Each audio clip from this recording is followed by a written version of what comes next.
Hi, and welcome to The Lowest Crime, the podcast where we explore some of the most devastating and shocking criminal cases in the Netherlands. I'm Eline, and today we're looking at a brutal murder that shook Amsterdam's red light district and has remained unsolved for more than 15 years. This is the story of Betty Szabó, a 19-year-old Hungarian sex worker who was found dead in her room on February 19, 2009. Her killing was marked by extreme violence, and despite extensive investigation, no one has ever been convicted. Over the years, police have reopened the case several times, using modern forensic techniques and even a groundbreaking hologram campaign to try and reach new witnesses. Yet, the question remains, who killed Betty Szabó? Before we begin, please note that we'll be describing extreme physical violence and the murder of a young woman, so listener discretion is advised. Without further ado, let's get into the story of Bernadette, or Betty, Szabó. Betty Szabó was born in the city of Nyíregyháza, in the poorer northeastern part of Hungary. She and her family lived in poverty, and although opportunities were limited, Betty did well in school. In her free time, she loved gardening and playing the violin, an instrument that she mastered so well that she won several prizes. As she grew older, the differences between herself and her classmates became more apparent. She couldn't afford the same things others had, and she began to feel increasingly out of place. Determined to change her life, she abruptly decided a new path. She lost 25 kilos in a short period of time and, at just 18 years old, left Hungary behind in search of a better future. Her destination was Amsterdam. Here, an entirely different life waited for her. In January 2008, Betty started working as a sex worker in the red light district in Amsterdam. Life there was anything but easy. Betty worked incredibly hard, sometimes 14 hours a day, 7 days a week, seeing up to 20 clients in a single day. She often rented 2 consecutive time blocks just to keep going. She stood out on the streets of the Amsterdam red light district, not only because of the large tattoo across her stomach, but also because she continued working while pregnant, right up until a week before she gave birth. Colleagues gave her the nickname Penguin because she started to waddle slightly due to her pregnancy. Eventually, she gave birth to a healthy baby boy.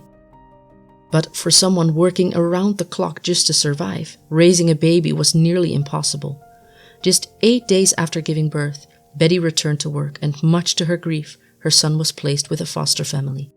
For Betty, this was only temporary. Her dream was to save enough money to return to Hungary with her son. Every euro she could, she put aside for her family's future. On February 19, 2009, Betty was last seen on CCTV footage at 4:32 p.m., returning from a break. She was smiling and nothing seemed out of the ordinary. Later that evening, around 8:45 p.m., her colleagues began their shifts. By 1 a.m., they realized that they hadn't seen Betty all night. There was another detail that stood out. Normally, you could hear loud music blasting from her ghetto blaster, but that night, it had been silent. Concerned, they went to check her room. Inside, they found a horrific scene.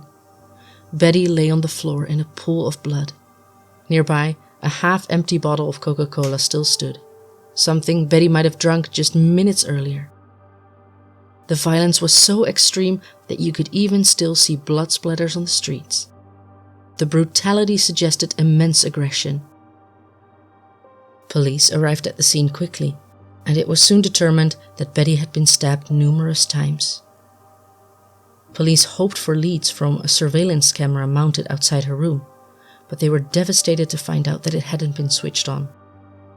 That meant no suspect footage, no description, no clear lead. Given the amount of violence, investigators suspected that Betty may have known her killer, that the attack was personal, but they also couldn't rule out a robbery. When police searched Betty's home, they found only a very small amount of money, far less than what she should have earned through her work. Forensic investigators carried out trace analyses, but it quickly became clear that this would not be a reliable method in Betty's case. In the days before her murder, she had been visited by an average of 20 men a day, all of whom had left DNA behind. Witness testimony also provided no useful leads, likely because many clients were too ashamed to come forward to the police. Despite this, a 46-year-old suspect was arrested in the days following the murder, but due to lack of evidence, he was released shortly after. The investigation continued. A reward of 30,000 euros was offered for the golden tip. Police even sent out an SMS alert to 12,500 people who had been near the red light district that night, hoping someone had seen or remembered anything. It's even possible that the killer himself received the message. Detectives were especially eager to speak with the men who had been with Betty between 6 p.m. and 1 a.m. that night. At least 5 men were known to have visited her room. Police found 5 used condoms in the trash, each containing a unique DNA profile. But when checked against the database, there were no matches. To this day, they don't know who those men were, or whether they have anything to do with Betty's death. It's also possible that there were more visitors, some who may not have used condoms, or perhaps who didn't have sex at all. The motive remains a mystery. No money was found in Betty's room, not her earnings from the day and not the savings that colleagues knew she had been carefully putting aside. And when police searched her home, her savings were nowhere to be found either. From there, the case stalled and eventually drifted into a cold case status. When Betty was murdered, her baby boy was only 3 months old. Her murder shocked the red light district. Flowers were laid, and dozens of people joined a silent march in her memory. The march ended at the statue of Belle, a tribute to sex workers worldwide. For 15 years, no new leads occurred. But then, 15 years later, Amsterdam police launched an ambitious new attempt to solve the case, using both technology and a massive publicity campaign. They transformed a house on the corner of the Korte Stormsteeg and Oudezijds Achterburgwal into a space dedicated entirely to Betty. Large stickers covered the windows, and TV screens showed the crime scene, a documentary, and the very last images of her alive. But the most striking part of the campaign was unlike anything the police had ever tried before. A life-size hologram of Betty herself. For a full week, it sat on a stool in the red light district window, confronting passers-by and asking directly for their help. Created with 3D visualization technology, it even showed Betty's distinctive dragon tattoo across her stomach and chest. A tattoo that made her unforgettable. Benjamin van Gogh, coordinator of Amsterdam's Wanted and Missing Persons team, explained, "This is the first time we've done something like this, and to be honest, we're all a bit nervous. We want to do justice by Betty, to her family and friends, and to the case. That's why, before deciding to use this hologram, we brainstormed with many different people, both inside and outside the police, about whether we should do this at all, and if so, how." He stressed that the project had been undertaken in consultation with Betty's family.